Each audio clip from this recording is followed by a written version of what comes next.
बिस्मिल्लाहिर्रहमानिर्रहीम। अस्सलाम वालेकुम। आज वैक्सीनेशन से रिलेटेड आखिरी वीडियो करने लगी हूँ। इसमें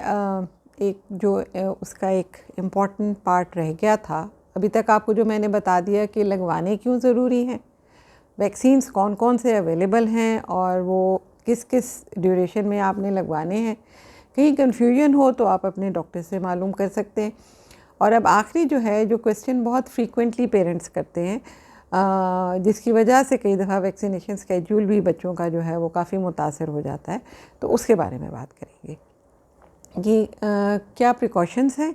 और कौन सी ऐसी चीज़ें हैं कि जिनमें आपने वैक्सीनेशन, कौन सी सूरत हाल ऐसी है जिसमें आपने वैक्सीनेशन नहीं करवानी है। एक चीज़ जो बहुत फ्रीक्वेंटली पेरेंट्स है कि जी बच्चे को नज़ला हो गया था,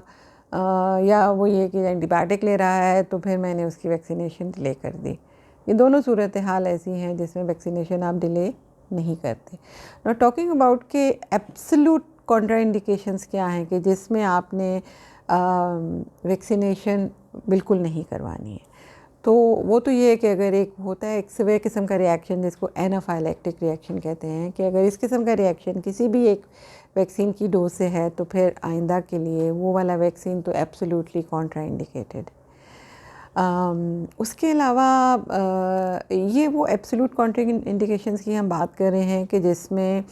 आपने ये वैक्सीन फिर नहीं करवाना। इसी तरह जैसे वो डीपीटी का टीका होता है, उसमें पर्टिसिस वैक्सीन एक है जिसके लिए बड़ी स्पेसिफ़िक उन्होंने बताई हुई हैं चंद एक चीज़ें कि जिस सूरत हाल में वो वाला टीका बिल्कुल नहीं लगाते, उसके लिए फिर आपके पास ऑल्टरनेटिव्स अवेलेबल हैं, जिसमें कि ए सेलुलर पर्टिसिस वैक्सीन भी किसी हद तक इस्तेमाल हो जाता है, या खाली डीटी वैक्सीन होता है जो इस्तेमाल होता है, जो अनफॉर्चुनेटली पहले अवेलेबल था लेकिन आजकल पाकिस्तान में अवेलेबल नहीं है। ए सेलुलर पर्टिसिस वैक्सीन अवेलेबल है लेकिन वो आपको खुद से लेके लगवाना पड़ता है। अच्छा, अब एक तो मैंने बताया कि एब्सोल्यूट कॉन्ट्राइंडिकेशंस में ये है कि एनाफाइलैक्सिस हो गया। उसके अलावा ये जो पर्टिसिस वैक्सीन है, इससे रिलेटेड जो आपकी कॉन्ट्राइंडिकेशंस हैं वो ये कि अगर कोई ऑनगोइंग न्यूरोलॉजिकल प्रॉब्लम है, जैसे इसको एनसेफेलोपैथी कहते हैं, तो एनी ऑनगोइंग एनसेफेलोपैथी उसमें आपने पर्टिसिस वैक्सीनेशन नहीं करवानी है। उसके अलावा अगर किसी बच्चे में बहुत ये रिपीटेडली वो कोई फिट्स का प्रॉब्लम हो रहा है, उस सूरत हाल में फिर आप वो वैक्सीनेशन नहीं करवाएंगे। एक दो कंडीशंस और हैं जिसमें कि ये कि अगर टीका लगाया और उसके लगाने के 3 घंटे के बाद बच्चे की इनकंसोलेबल क्राइंग है और वो लगातार चले जा रही है, या बहुत हाई ग्रेड फीवर हो जाता है वैक्सीनेशन के बाद, क्योंकि नॉर्मली तो थोड़ा बहुत फीवर हो जाता है लेकिन वो सेटल डाउन हो जाता है, लेकिन बहुत अगर हाई ग्रेड फीवर हो रहा है और वो परसिस्ट करता है within few hours of administration of vaccine, तो उस सूरत हाल में भी आपको, या खुदा न खास्ता कोई फिट्स लाइक स्टेट वैक्सीनेशन के बाद हुई है, तो फिर आप को अपने डॉक्टर के मशवरे के बाद इस वैक्सीनेशन के साथ प्रोसीड करना है। अच्छा, फिर इसके अलावा चंद एक और सिचुएशंस हैं जिसमें कि आप वैक्सीन्स को परमानेंटली तो नहीं कि आपने ये बिल्कुल ही नहीं करवाने हैं, लेकिन आप उनको डिफ़र कर देते हैं कुछ अरसे के लिए, आप उनको आगे उनका पीरियड ले जाते हैं। उसकी वजह वो मैं आपको सिचुएशंस बताती हूँ, जैसे फॉर एग्ज़ाम्पल खुदा न खास्ता किसी बच्चे की मैलिग्नेंसी है, उसकी कीमोथेरेपी हो रही है, तो ये वो एक सूरत हाल है जिसमें कि आपने वैक्सीनेशन कुछ अरसे के लिए, वो आपका डॉक्टर आपको ज़्यादा बेहतर फिर गाइड करेगा। अभी उसमें आपको एक स्पेसिफ़िक पीरियड होता है जिसके लिए आपने वो वैक्सीनेशन जो है वो नहीं करवानी है। जब उसकी वो थेरेपी स्टॉप हो जाएगी, उसके फिर कुछ अरसे के बाद 4 से 6 माह के बाद आप फिर उसका वैक्सीनेशन स्केड्यूल, जो पुराने भी हुए हैं वो भी ख़त्म हो जाते हैं, उनका असर भी ख़त्म हो जाता है, आपको नए सिरे से सारा बच्चे का वैक्सीनेशन स्केड्यूल करवाना होता है। दूसरी सूरत हाल ये है कि बच्चा, कुछ बीमारियां ऐसी होती हैं जिसमें कि बच्चे लॉन्ग टर्म स्टीरॉइड्स पे रहते हैं, तो ऐसी सूरत हाल में जब कि बच्चे लॉन्ग टर्म स्टीरॉइड्स पे रहते हैं तो उस दौरान में आपने उनकी कोई वैक्सीनेशन, बेहतर यही होता है कि उस दौरान में वैक्सीनेशन आप नहीं करते हैं जब तक कि आपको स्टीरॉइड्स स्टॉप किए हुए 2 से 3 हफ्ते से ज़्यादा का पीरियड गुज़र जाता है तो उसके बाद फिर आप अपने डॉक्टर के मशवरे से बीमारी की नौइयत क्या थी, किसके लिए दवा ली, कितना अर्सा दवा ली, उसके बाद जाके फिर आप अपने डॉक्टर से मशवरा करके तो उसका वैक्सीनेशन स्केड्यूल या तो आप रिज्यूम करेंगे या नए सिरे से करना है, जो भी है वो फिर आपका डॉक्टर आपके बच्चे की कंडीशन के हिसाब से बताएगा। फिर एक सिचुएशन होती है कि घर में कोई बच्चा ऐसा है जिसको कि कीमोथेरेपी फॉर इंस्टेंस हो रही है, जैसे ल्यूकीमिया के पेशेंट्स होते हैं, तो उनकी जब मेंटेनेंस फेज़ ट्रीटमेंट का चल रहा होता है तो बच्चा गया अपनी ट्रीटमेंट करवा के आया, तो उस दौरान में उस बच्चे की इम्यूनिटी काफ़ी सप्रेस हुई होती है। तो ऐसी सूरत हाल में जैसे ऐसी जितनी भी कंडीशंस हैं, या फॉर इंस्टेंस आपका अपना बच्चा जिस बच्चे की वैक्सीनेशन होनी है उसमें कोई ऐसी कंडीशन है जिससे कि इम्यूनिटी सप्रेस होती है, इम्यूनिटी स्टीरॉइड्स देने से भी सप्रेस होती है, कुछ बीमारियों के साथ भी हो जाती है, तो ऐसी सूरत में कुछ होते हैं लाइव वायरल वैक्सीन्स हैं, जिससे कि पोलियो का है, जैसे कि BCG का वो है, वो मीज़ल्स का है, MMR का इंजेक्शन है। ये वैक्सीन्स वो हैं जो लाइव टेनुएटेड वैक्सीन्स होते हैं। ये वैक्सीन्स उन बच्चों को भी नहीं देने कि जिनकी इम्यूनिटी सप्रेस है, और अगर घर में कोई और बच्चा है जिसकी कि फॉर इंस्टेंस कीमोथेरेपी चल रही है या ऐसी कोई और मेडिसिन ले रहे हैं, तो फिर घर में किसी और बच्चे की भी वो जो वैक्सीनेशन होती है उसको आप कुछ अरसे के लिए डिफ़र कर देते हैं। ठीक है, तो ये और इसके अलावा एक जो बड़ा वो ये होता है कि कुछ वैक्सीन्स हैं जिनके कॉन्स्टिट्यूएंट्स में जैसे वो नियोमाइसिन है या एग के प्रोडक्ट्स कुछ होते हैं, तो वो जिन लोगों में नोन एलर्जीज़ हैं टू दीज ड्रग्स, तो उसमें आपको फिर केयरफुल होना पड़ता है। अब फैमिली में अगर किसी की एलर्जी किस तरह की है तो वो उस बच्चे के लिए कॉन्ट्राइंडिकेशन फिर नहीं होती है।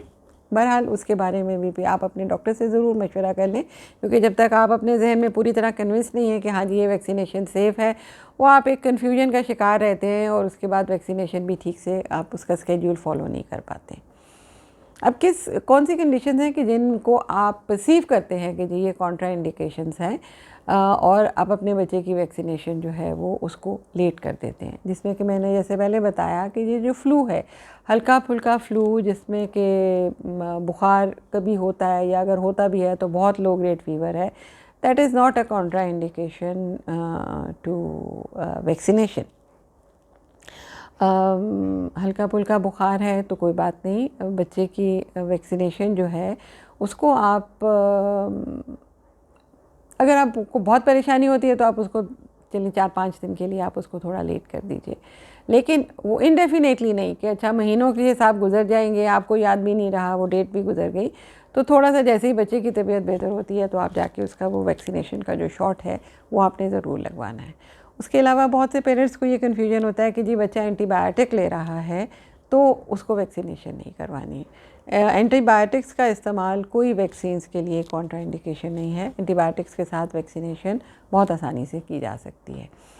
कुछ कम्बिनेशन होते हैं वैक्सीन्स के, उनके बारे में आपको थोड़ा मोहतात होना होता है। बहुत से वैक्सीन्स इकट्ठे लगाए जा सकते हैं, इसी आसानी के लिए अब उन्होंने बहुत से वैक्सीन्स कम्बिनेशन फॉर्म में भी कर दिए हैं ताकि उतने मिनिमल आपके बच्चे के वो लगें, शॉट्स लगें, लेकिन आपको ये थोड़ा सा एहतियात करना है कि वो कम्बिनेशंस ऐसे हों जो आप लगवा रहे हैं जो कि कंपैटिबल हैं, उसमें एक वैक्सीन दूसरे वैक्सीन की इम्यूनिटी को अफेक्ट ना करे। इसके अलावा जहाँ तक हाँ, अगर खुदा न खास्ता एक चीज़ जो बहुत ध्यान करने वाली होती है कि कुछ बच्चे होते हैं जिनमें कि ब्लीडिंग डिसऑर्डर्स होते हैं, तो जो ब्लीडिंग डिसऑर्डर्स वाले बच्चे हैं उनमें फिर आप अपने बच्चे की बीमारी के बारे में डॉक्टर को ज़रूर बताइए ताकि वो जो ज़रूरी प्रिकॉशंस हैं वो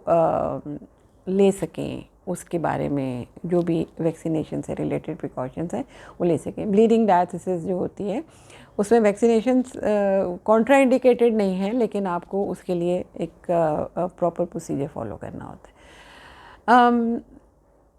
अब वैक्सीनेशन जब की जाती है तो उसके साथ एक्सपेक्ट कीजिए कि थोड़ा बहुत ज़ाहिर है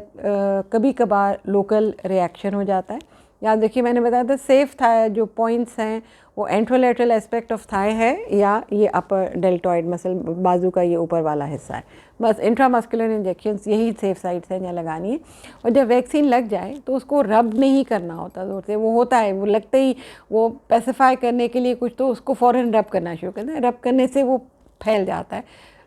उसका लोकल इरिटेंट इफेक्ट भी थोड़ा ज़्यादा हो जाता है। जो सिर्फ ये है कि कॉटन स्वैब उसके ऊपर रखें और उसको अच्छे से प्रेस करके रखिए। फिर मुख्तलिफ़ रेमेडीज़ मिलती हैं, लोकल पेन रिलीविंग एप्लीकेशंस हैं, आप वो लगा सकते हैं। थोड़ी सी विक्स अगर रब कर दें या आइस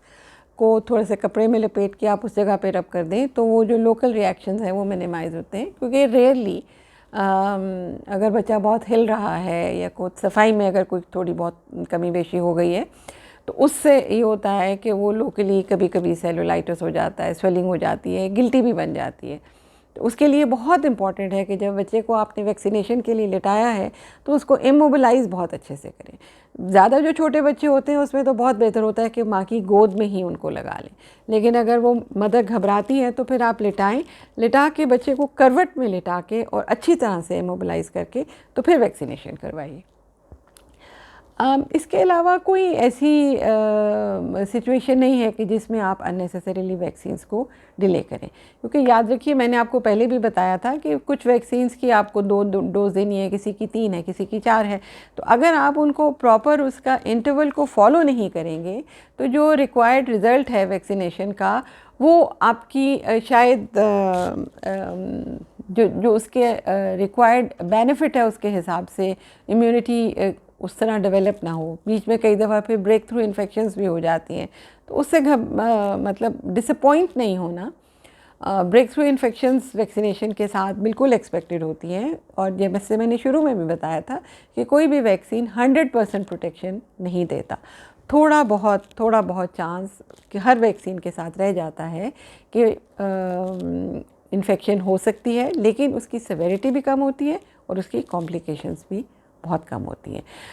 इसके अलावा अगर आपके जहन में फिर कोई बात, कोई और आपके जहन में कोई पॉइंट आता है तो बहुत बेहतर है कि आप खुद से सोच के घर पे मत बैठ जाइए कि नहीं अब तो वैक्सीनेशन नहीं करवानी है, इसको हम इतने अरसे के लिए लेट कर देंगे। आप अपने डॉक्टर के, बच्चे के डॉक्टर के पास जाइए, अपने कंसर्न्स उनके साथ ज़रूर शेयर कीजिए ताकि आपके बच्चे की वैक्सीनेशन जो है वो ठीक टाइम से होती रहे। ये बहुत इम्पॉर्टेंट एस्पेक्ट है बच्चे की केयर के और उसकी वेलबींग को इंश्योर करने के लिए, क्योंकि ये वैक्सीन्स बहुत मेहनत से डेवलप किए गए हैं और वो उन बीमारियों के ख़िलाफ़ किए गए हैं जिनकी वजह से बच्चों में मोर्टेलिटीज़ ज़्यादा होती थी। तो अपने बच्चों को इसके इनके फ़ायदों से महरूम ना कीजिए। ज़रूर जाइए और ज़रूर लगवाइए, क्योंकि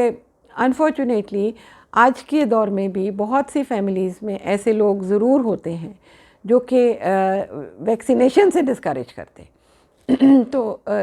ऐसी बातों पे ज़्यादा कान धरने की ज़रूरत नहीं है। ठीक है, इसके अगर आप लोगों को कोई क्वेरीज़ हो, कोई क्वेश्चंस हो तो you are welcome to ask. अल्लाह हाफ़िज़।